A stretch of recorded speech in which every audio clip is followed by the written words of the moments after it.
Assalamualaikum warahmatullahi wabarakatuh. Alhamdulillah, alhamdulillahillazi arsala rasulahu bil huda wa dinil haq liyuzhirahu ala dini kulli wa kafa billahi syahida. Asyhadu an la ilaha illallah wahdahu la syarikalah wa asyhadu anna Muhammadan abduhu wa rasuluh la nabiyya ba'da.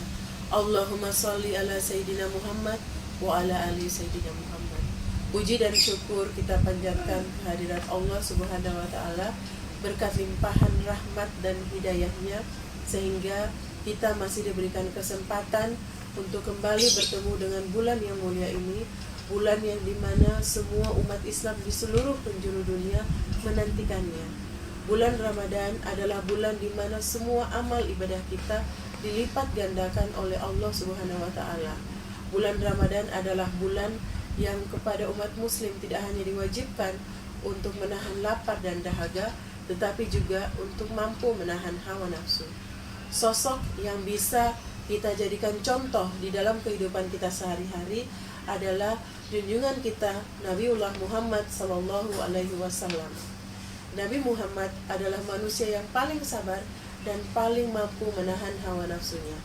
Satu kisah dari perjalanan dakwah Rasulullah yang kemudian menjadi momentum kesabaran dakwah Rasulullah yang bisa kita jadikan contoh di dalam kehidupan sehari-hari, bagaimana Rasulullah sangat sabar di dalam menghadapi berbagai hambatan dan rintangan ketika berdakwah.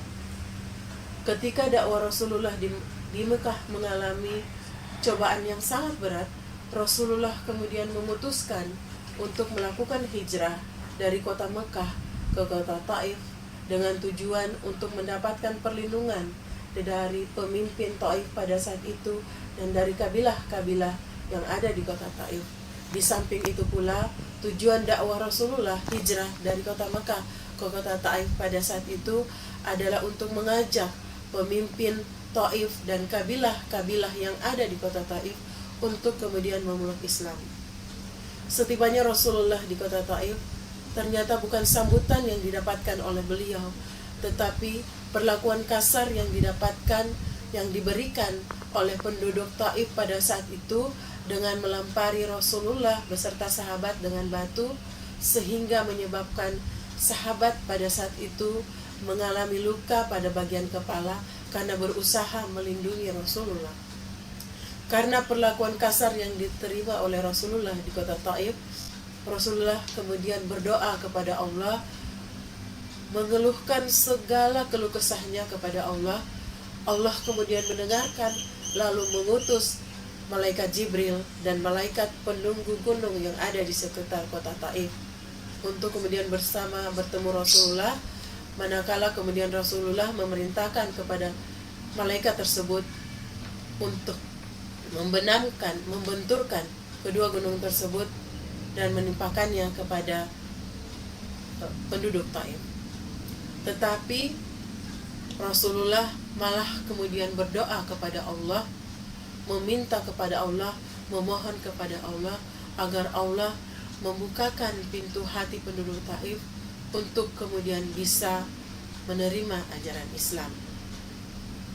Ada tiga hikmah kesabaran yang bisa kita jadikan contoh suri tauladan dari sikap Rasulullah ketika Rasulullah berdakwah di kota Taif. Yang pertama adalah hendaknya kita meneladani kesabaran Rasulullah di dalam menjalani kehidupannya sehari-hari, karena Allah berjanji akan meninggikan derajat orang-orang yang sabar.